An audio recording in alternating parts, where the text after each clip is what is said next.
तो आइए सबसे पहले देखते हैं ऑपरेटिंग एक्टिविटीज़ कैसे प्रिपेयर होती हैं। तो इसके दो मेथड हैं, एक है डायरेक्ट मेथड, एक है इनडायरेक्ट मेथड। अब डायरेक्ट मेथड दिखने में तो बड़ा ही सीधा है, पर जो दिखाई देता है वो बड़ा सीधे से प्रेजेंट होता है कि कैश रिसीव्ड फ्रॉम कस्टमर्स, और दूसरी जो लाइन हम प्रेजेंट करते हैं डायरेक्ट मेथड में वो है cash paid to employees and suppliers. अब ऐसे लगता है कि बहुत ही सीधा सा मसला है कि सामने सामने लिखा हुआ है कि कैश रिसीव्ड फ्रॉम कस्टमर्स और कैश पेड टू सप्लायर्स और एम्प्लॉयज,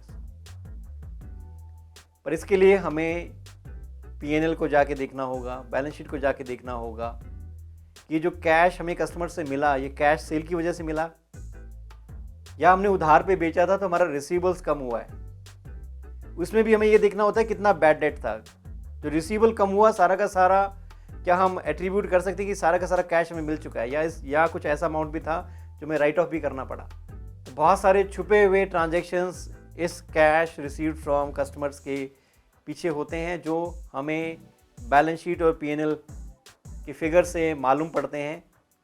ये जो कैश आया है सिर्फ इतना ही आया है, रिसीवेबल्स मेरा कम हुआ है, बट वो रिसीवेबल्स ज़रूरी नहीं कि पैसा आने की वजह से कम हुआ। रिसीवेबल्स बढ़ा किस वजह से, रिसीवेबल्स किसी और कारण से भी कम हो सकता है कि वहाँ पे हमने बैड डेट राइट ऑफ किया था या पहले कोई बैड डेट राइट ऑफ किया था वो बाद में रिकवर हो गया। सारे कारण हमें जानने होते हैं और किस वजह से कितना पैसा हमारे पास आया है। कैश पेड टू सप्लायर्स और एम्प्लॉयज़ में हमने ये देखना है कि कितनी सैलरीज थी, कितनी वेजेस थी जो हमने पे की, कितनी आउटस्टैंडिंग थी, कितनी साल का एक्सपेंस है। सप्लायर्स को जो पेमेंट है उसको जानने के लिए हमें परचेजेस का ध्यान रखना पड़ता है कि कितनी परचेजेस पर रिकॉर्ड हुई, कितनी क्रेडिट परचेजेस है, कितनी कैश परचेजेस है, क्या कोई डिस्काउंट मिला हमें। ये सब बातों को ध्यान में रख के ही उस फिगर तक पहुंचा जाता है जो कह सकते हैं कैश पेड टू सप्लायर्स। अब पीछे की कहानी के लिए हमें ये सारे अकाउंट बैलेंसेस को खंगालना होगा, तभी जाके हमें पता चलता है कि कितना कैश आया, कितना कैश गया। दिखने में बड़ा सीधा है, पर ये सारे अकाउंट्स को टच करता है जिनको हम वर्किंग कैपिटल मैनेजमेंट बोलते हैं। इसके बाद इसमें से इंटरेस्ट पेड और टैक्सेस पेड माइनस होंगे तो हमें पता चल जाता है cash generated from operating activities. ये था मेरा डायरेक्ट मेथड। ज़्यादातर कंपनियां इनडायरेक्ट मेथड यूज़ करती हैं। इनडायरेक्ट मेथड ज़्यादा सटीक है और ज़्यादा लॉजिकल है। वो हमें साफ साफ शब्दों में बताता है कि ये जो मेरा प्रॉफिट है बिफोर टैक्सेशन, ये हमने कैलकुलेट किया है अक्रूवल बेसिस ऑफ अकाउंटिंग पे। इस प्रॉफिट में अगर नॉन कैश आइटम्स को एडजस्ट कर दें जैसे डिप्रिशिएशन, प्रॉफिट और loss on disposal of assets, उन्हें अगर हम प्लस माइनस कर दें इस प्रॉफिट में से तो हमें एक्चुअल कैश मूवमेंट के बारे में पता चलेगा। इन्वेस्टमेंट इनकम को यहाँ से हटाकर हम इन्वेस्टिंग एक्टिविटीज में दिखाएंगे, इसलिए यहाँ से हटा देते हैं। और वर्किंग कैपिटल मैनेजमेंट को अलग से देखते हैं कि चेंजेस इन वर्किंग कैपिटल कैसे हुए।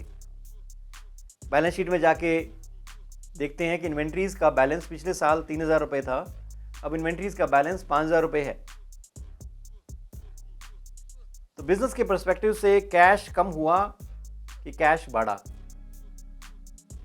अगर मेरी इन्वेंट्रीज का ओपनिंग बैलेंस 3000 रुपये है और क्लोजिंग बैलेंस 5000 रुपये है, इसका मतलब ये है कि 2000 रुपये और हमने इन्वेंट्रीज में डाल दिए। हमारा कैश इन्वेंट्रीज के रूप में अब दिखाई दे रहा है। इसका मतलब कैश इन्वेंट्रीज में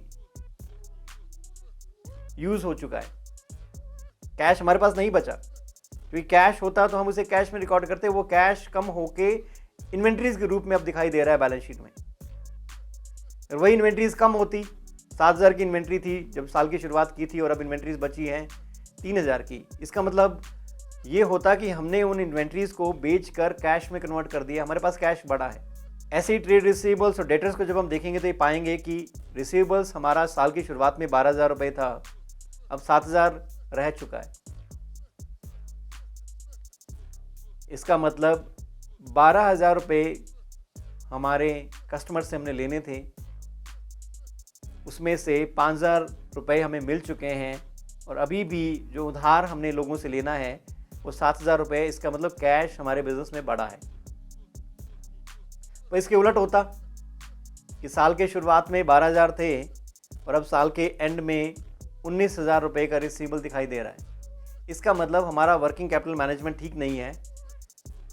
अब हमने और ज़्यादा उधार लोगों को दे दिया है, पहले से ही उधार 12,000 था, अब 19,000 हो गया है। लोगों से हमें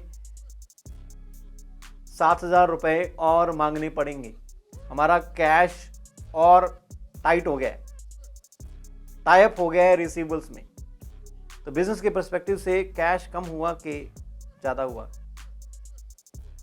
बिजनेस के पर्सपेक्टिव से हमने 7,000 का कैश और खो दिया, कमी आ गई है 7,000 के कैश की जो वापस आ सकता था। चाहते तो इसे कैश में सेल करते तो ये 7,000 तो ना फंसता रिसीवेबल में, बट 12,000 का रिसीवेबल अब 19,000 का हो गया है। इसका मतलब ये हुआ कि 7,000 कैश और कम हो गया बिजनेस के पर्सपेक्टिव से।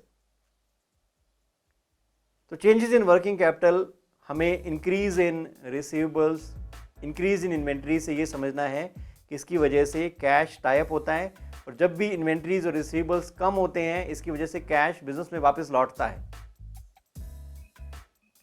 ट्रेड पेबल्स या क्रेडिटर्स इसके उलट होंगे। हमने सप्लायर को 20,000 रुपये देने थे जब साल की शुरुआत हुई, अब जाके बैलेंस शीट में देखा तो पता लगा सिर्फ 9,000 रुपये देने बाकी हैं। इसका मतलब क्या हुआ? इस साल के दौरान हमने 11,000 रुपये लौटा दिए, हमारा कैश कम हुआ।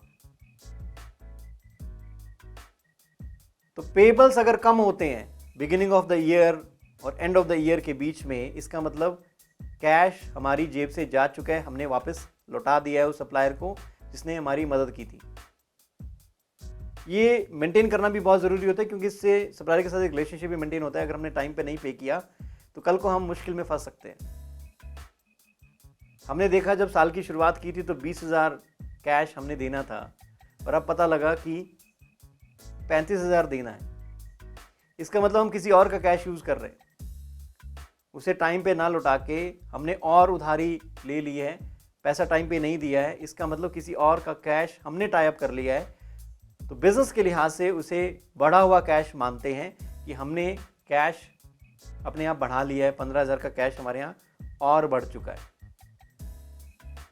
इन सारी ट्रांजैक्शंस और इवेंट्स को जो रिसीवेबल, पेबल, इन्वेंट्री या मेरे करंट एसेट्स या करंट लायबिलिटी से रिलेटेड हैं, उन्हें हम चेंजेस इन वर्किंग कैपिटल बोलते हैं। ये मूवमेंट भी हमने देखना है, इस मूवमेंट की वजह से कैश बढ़ा या कैश कम हुआ।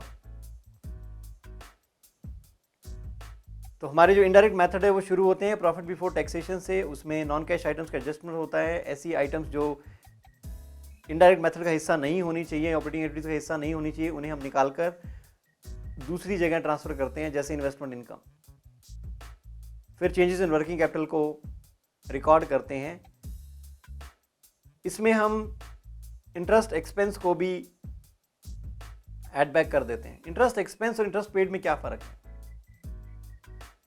इंटरेस्ट पेड जो है वो कूपन रेट पे हो सकता है, और इंटरेस्ट एक्सपेंस जो है वो इफेक्टिव इंटरेस्ट रेट के बेसिस पे रिकॉर्ड हुआ होगा। तो पीएनएल में इंटरेस्ट एक्सपेंस रिकॉर्ड होता है, और पेमेंट जो होती है वो कूपन रेट पे, रिसीप्ट्स और पेमेंट्स हो सकता है किसी अलग रेट पे। इसलिए हमें नॉन कैश आइटम को वापस ऐड बैक करना पड़ता है। हम एक्चुअल में इंटरेस्ट एक्सपेंस को ऐड करते हैं नॉन कैश आइटम की तरह है, और इंटरेस्ट पेड को माइनस करते हैं ऑपरेटिंग एक्टिविटीज से, अगर ये फाइनेंशियल इंस्टीट्यूशन है तो। और फाइनेंशियल इंस्टीट्यूशन नहीं है तो हम इसे फाइनेंसिंग एक्टिविटीज में दिखाएंगे। तो हमने जब शुरू किया तो हमने प्रॉफिट बिफोर टैक्सेशन से शुरू कर दिया। इसका मतलब हमने टैक्स को इसके परवी से बाहर रखा, और जो भी हमने टैक्स एक्चुअल में पे किया वो इसमें से माइनस करेंगे तो हमें cash flow from operating activities के बारे में पता चलेगा। तो ये थे दो तरीके ऑपरेटिंग एक्टिविटीज़ को जानने के, एक था डायरेक्ट मेथड, एक था इनडायरेक्ट मेथड। ऐसे कोई भी डायरेक्ट इनडायरेक्ट मेथड इन्वेस्टिंग और फाइनेंसिंग एक्टिविटीज़ के लिए नहीं बने हैं।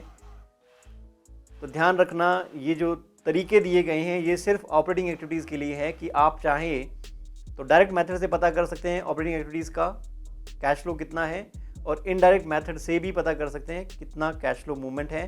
ज़्यादा पॉपुलर मेथड जो दुनिया में चलता है या एंटिटीज़ ज़्यादा प्रेफर करती हैं वो है इनडायरेक्ट मेथड, क्योंकि ये ज़्यादा डिटेल में इंफॉर्मेशन देता है, ज़्यादा बेहतर प्रेजेंटेशन है इसका, क्योंकि इसमें कुछ छुपा नहीं हुआ है, सब कुछ आंखों के सामने है, सारी मूवमेंट्स हमारे सामने आ जाती हैं। तो ये एक बेहतर प्रेजेंटेशन हमें देता है। जो प्रेफर्ड मेथड है इनडायरेक्ट मेथड है। एग्जाम के पर्सपेक्टिव से कोई भी मेथड आपके यहाँ टेस्ट हो सकता है, तो हमें दोनों जानने होंगे, बट रियलिटी में रियल लाइफ में हम इनडायरेक्ट मेथड ज़्यादातर यूज़ करते हैं।